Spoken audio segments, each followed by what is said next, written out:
Este programa é livre para todos os públicos. O Senhor esteja convosco. Ele está no meio de nós. Proclamação do Evangelho de Jesus Cristo segundo Mateus.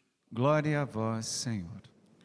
Naquele tempo, Jesus viu um homem chamado Mateus sentado na coletoria de impostos e disse-lhe: segue-me.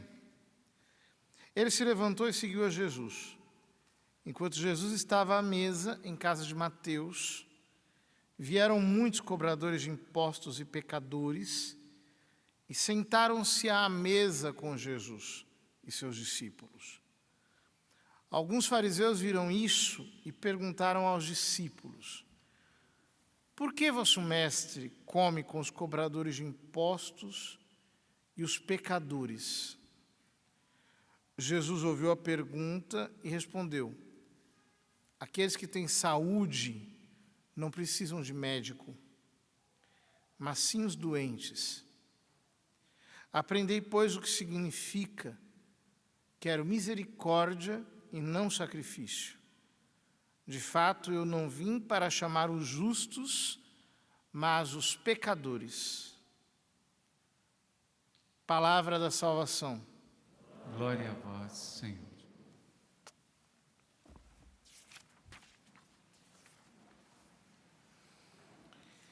Queridos irmãos e irmãs, para quem não me conhece, eu me chamo Padre José Eduardo, sou sacerdote da Diocese de Osasco, aqui no estado de São Paulo, e é uma alegria poder acompanhar esse acampamento para casais e poder trazer um pouquinho da palavra de Deus para a vida de cada um de vocês. Hoje, o Evangelho nos descreve uma cena que se dá em dois ambientes diferentes. Em primeiro lugar, Jesus está passando e no meio do caminho ali está, na coletoria de impostos, Mateus. E Jesus simplesmente lhe disse: segue-me. E sem maiores preâmbulos, também sem maiores considerações, sem grandes garantias, sem muitas explicações, Mateus se levanta e vai atrás de Jesus. Ele toma a Jesus como seu mestre. Ele toma a Jesus como seu Senhor. Mas Jesus resolve acompanhar Mateus para a sua casa, e esse é o segundo ambiente no qual se dá a cena. Jesus vai à casa de Mateus e vai comer com muitos cobradores de impostos e muitos pecadores. A cena é desconcertante, porque ele vai para o meio daquela turma bastante questionável. E é interessante que, nos tempos de Jesus, cobradores de impostos não eram apenas pessoas de má fama, porque faziam a troca de moedas com os judeus, as moedas, ou melhor, a troca de moedas com os pagãos tinham estampadas nas suas moedas os seus ídolos, estavam ali cunhados, César e assim por diante. Os judeus que reprovavam essas coisas consideravam tudo aquilo muito impuro. Além do mais, consideravam os cobradores de impostos como pessoas desonestas, como pessoas corruptas, porque elas, em geral, eram pessoas que enriqueciam a custas de desonestidade, de cobrarem a mais daquilo que lhes era devido, e, portanto, eram praticamente tomados como ladrões públicos, e, desse modo, eram detestados pela população. A atitude de Jesus é extremamente politicamente incorreta. Porque ele se coloca junto daquelas pessoas que eram detestadas. E, ademais, pessoas que estavam rodeadas de gente de má vida, de gente que era chamada, simplesmente no plural, pecadores. Ele vai para o meio de todos eles e se senta com eles e toma refeição com eles para conseguir a alma de Mateus, para ir em busca de Mateus, que se tornou seu apóstolo, seu evangelista, o que nos mostra que para salvar uma alma, Jesus chega até ao extremo. Ele vai longe. Ele não desiste facilmente dos seus.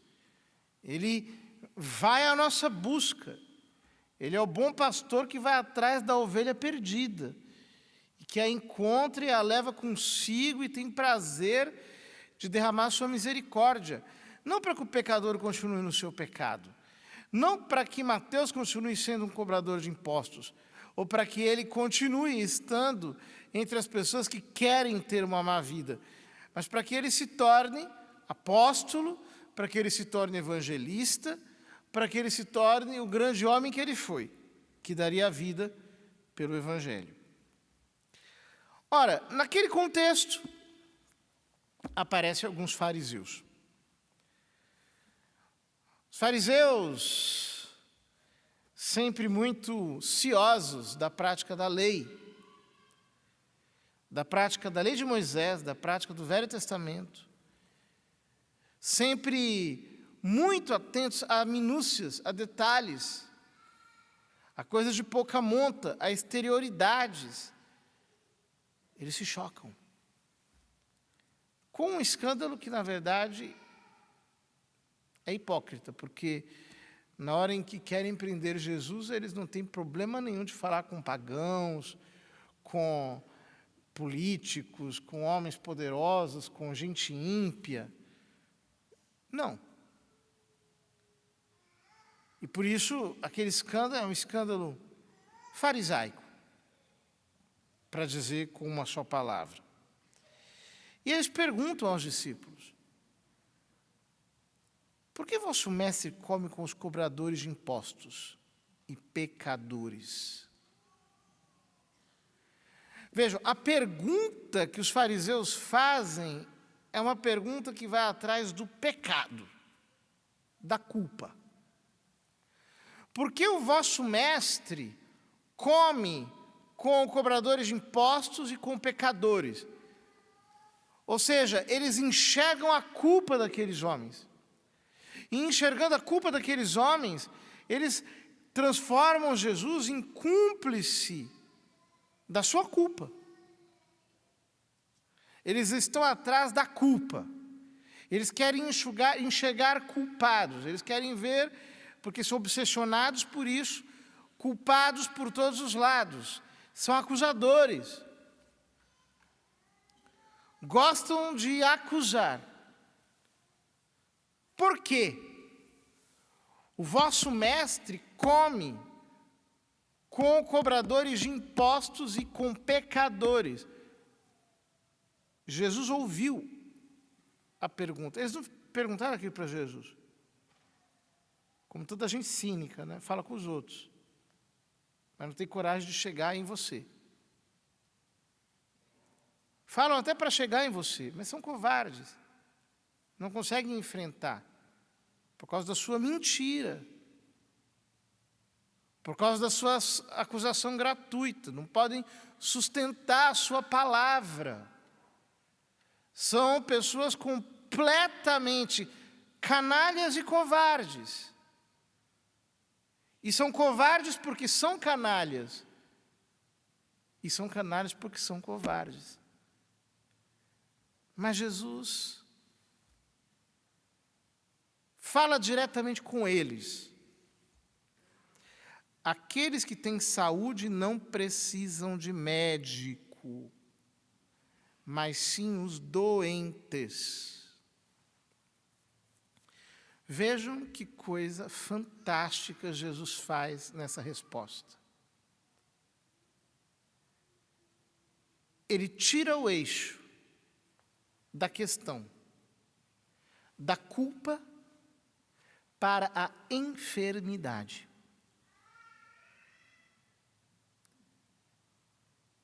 Ele muda de assunto. Vamos deixar de falar de culpa e vamos falar agora de doença. E esse giro que Jesus faz, de uma maneira tão rápida e sutil, eles não conseguem entender. E eles não conseguem entender por um único motivo. Porque eles estão trabalhando com as categorias do Velho Testamento. Culpa, sacrifício, expiação. E Jesus está trabalhando com as categorias do Novo Testamento. Por quê? Ele é o Redentor. É Ele que nos redime. Vejam, hoje nós celebramos a festa do preciosíssimo sangue de Jesus, uma festa antiga que agora celebramos como missa votiva, nesse mês do sangue de Jesus. O que Jesus fez por nós, quando Ele morreu no alto da cruz? Há um autor chamado René Girard, que tem um pequeno opúsculo chamado Bode Expiatório, em que ele fala sobre a paixão de Jesus. Ele explica algo grandioso. Ele explica que o relato da paixão de Jesus é algo inédito na história. Por quê? Não é Deus que exige uma vítima substitutiva no lugar do pecador, e que exige o sacrifício daquela vítima no lugar do pecador. Não. Deus faz uma coisa maravilhosa no mistério da encarnação no Novo Testamento. Ele diz o seguinte: se eu for tratar a culpa de cada um de vocês, todo mundo vai ter que morrer, não vai sobrar ninguém. Mas como o Filho do Homem veio não para condenar, mas veio para salvar o que estava perdido, mas como Deus não quer a morte do pecador, mas quer que ele se salve, quer que ele viva, o que ele faz? Ele se faz homem. Ele assume as nossas culpas. E pelo seu sacrifício expiatório, pelo seu sacrifício redentor, ele toma as nossas culpas e, segundo o que diz o autor da carta aos Hebreus, ele rasga o rescrito de dívida. Ele morre em nosso lugar.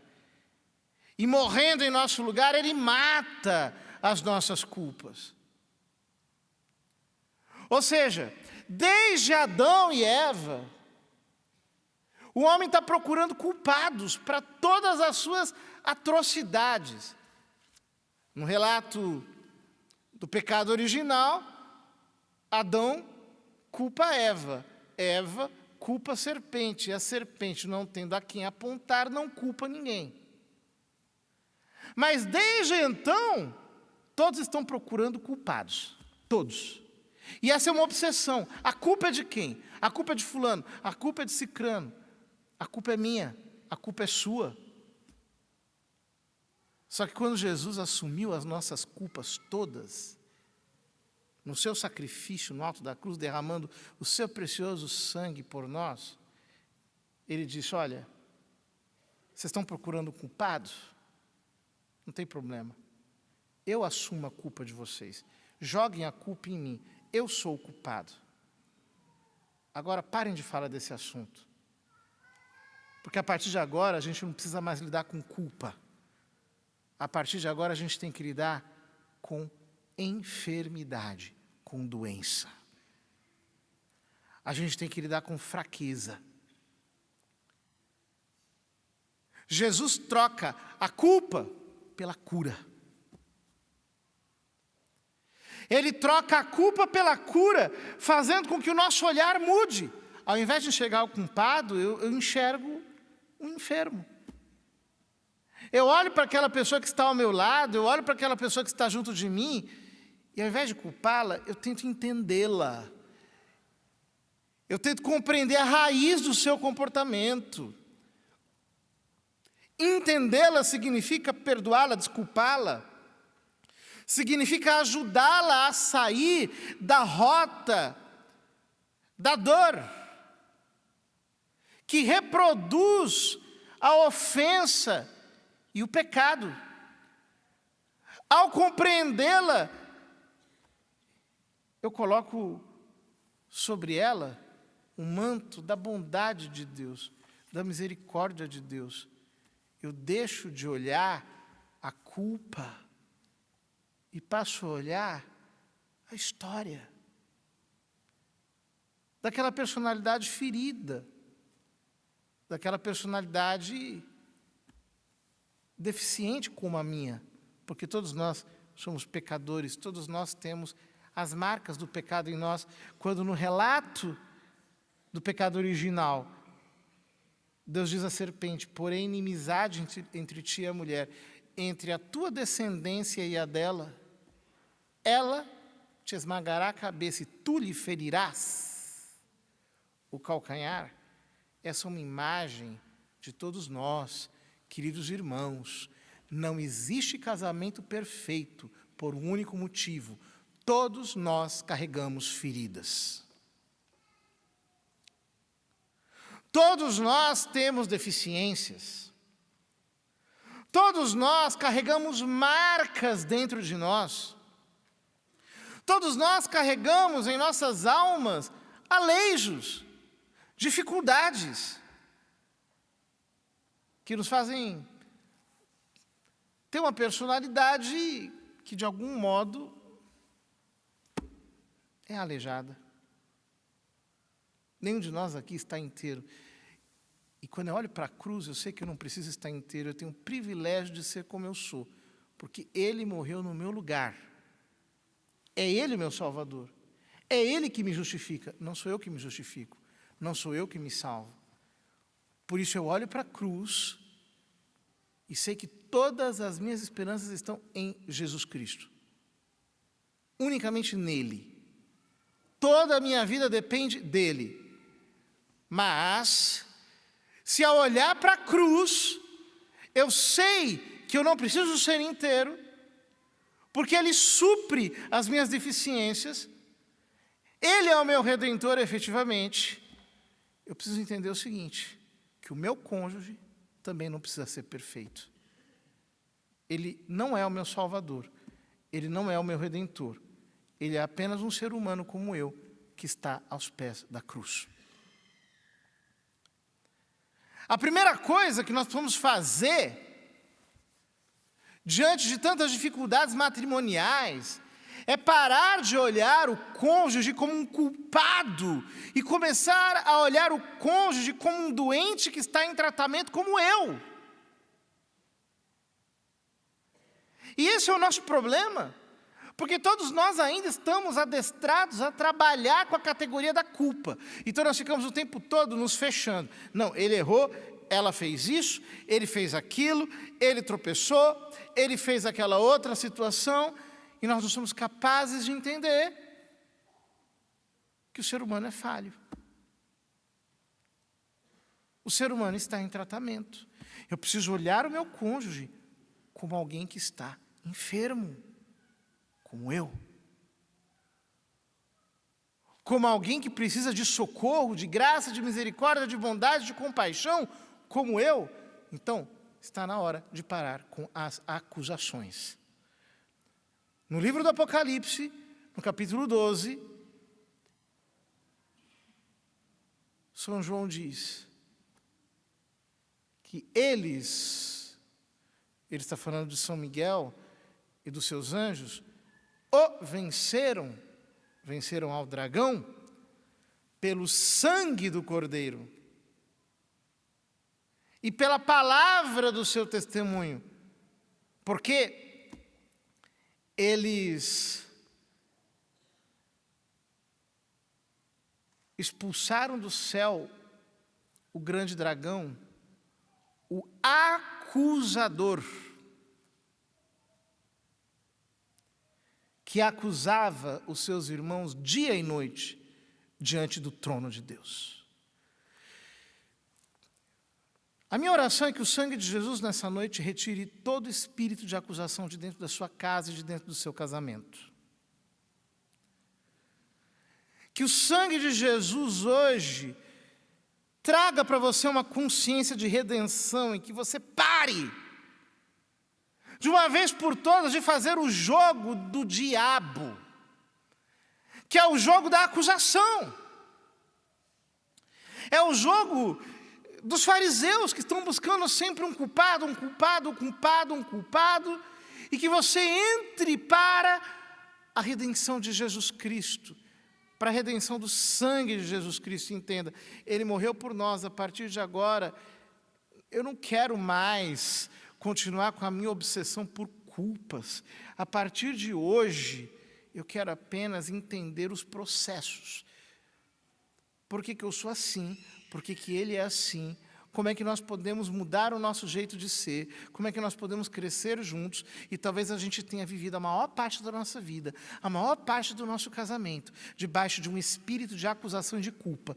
Mas hoje, a minha oração é que você fique livre disso e que você possa se reconciliar verdadeiramente com o seu cônjuge, que você possa entrar na dinâmica da vida matrimonial, debaixo da graça da cruz de Jesus Cristo, para daqui para frente viver ao lado dessa pessoa que Deus colocou no seu caminho os melhores anos da sua vida.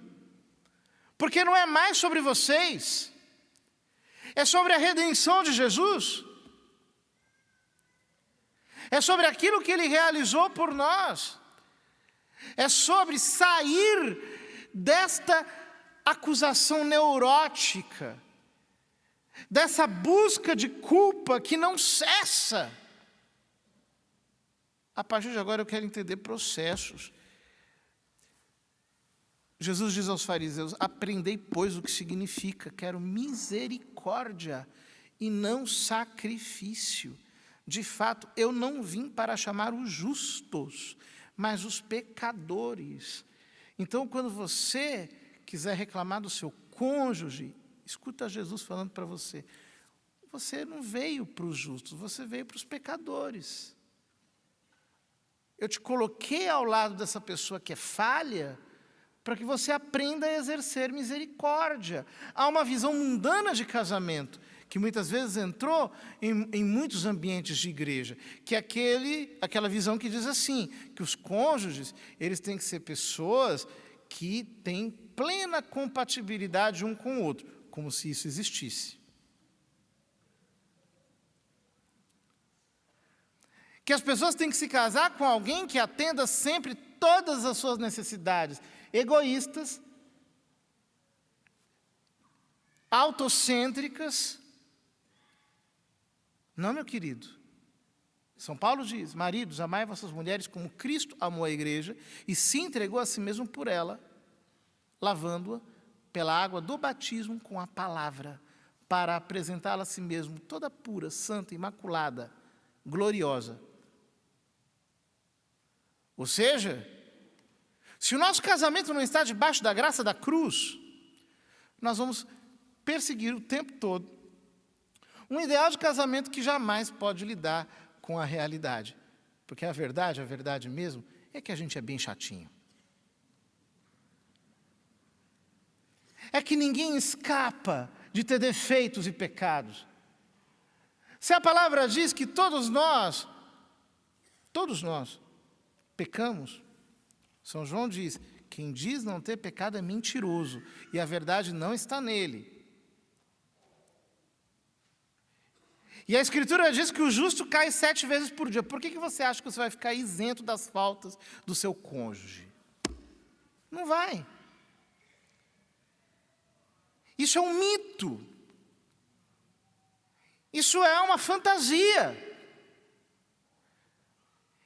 E eu fico com muita pena dos jovens, porque os jovens, eles têm uma visão assim totalmente idealizada de casamento, né? Depois vão aprender que as coisas não são daquele jeito.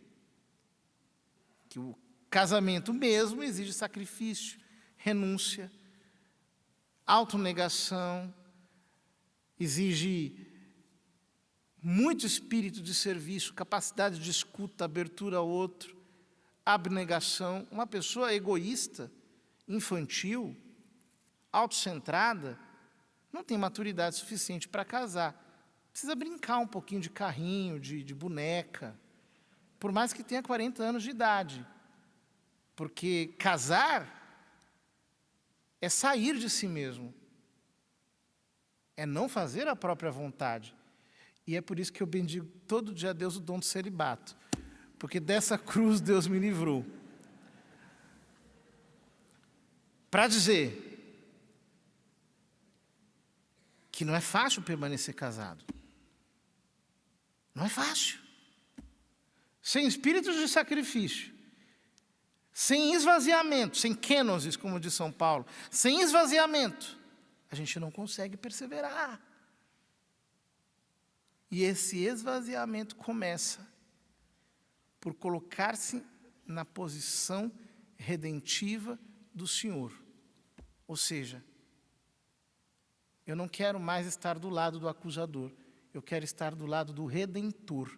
Eu não quero a perdição do meu cônjuge, eu quero a salvação do meu cônjuge. Então eu estou ao lado de Jesus para derramar sobre a vida dele graça, bondade, misericórdia, esforço por compreensão, esforço por colocar-se à escuta, por estar ao lado de Cristo, tratando deficiências.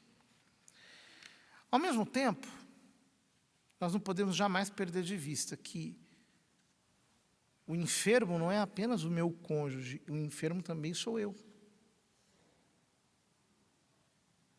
Eu tenho as minhas fraquezas, eu tenho as minhas neuroses, eu tenho as minhas fixações, eu tenho as minhas rigidezes. E eu preciso me abrir para a palavra, para deixar Deus tratar o meu caráter. É por isso que vocês estão aqui. E é por isso que tantas pessoas nos irão acompanhar nesse fim de semana. Porque sozinho ninguém consegue. Quando São Paulo diz que os maridos devem amar as suas mulheres como Cristo amou a igreja, entregou-se a si mesmo por ela, para lavá-la com a água do batismo, misturada com a palavra. O que ele está nos dizendo é que nós precisamos aprender algo.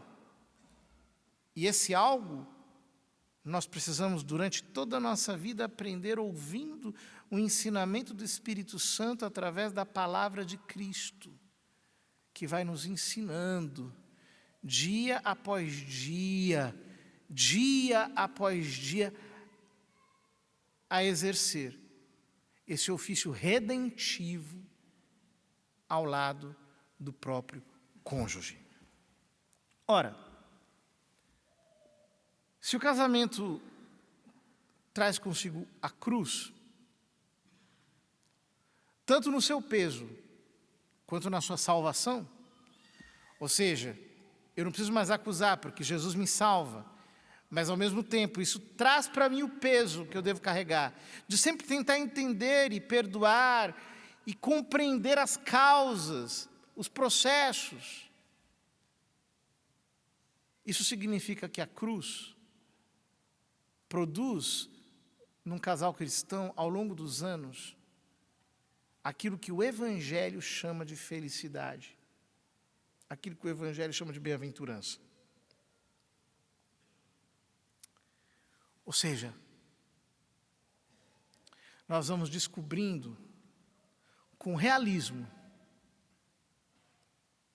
com a sabedoria que vem da palavra, que ninguém é feliz, mas que a gente aprende a ser feliz, escutando a palavra de Cristo e colocando em prática o seu processo de cura e de compreensão. Que o sangue de Jesus traga verdadeira cura para você. Não uma cura mágica, mas uma consciência curada, sarada e sanante.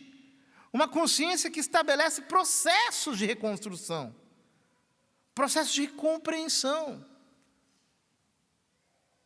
para que daqui para frente você se coloque, sim, junto com Jesus, e que você se coloque à mesa, e que você não se faça de difícil, que você não se exclua, que você não se feche, não se tranque, que você vá para a mesa da casa, para a mesa do lar, para o encontro, para ser refeito por Cristo, para se colocar com Ele na perspectiva de quem ama, de quem entende e de quem perdoa.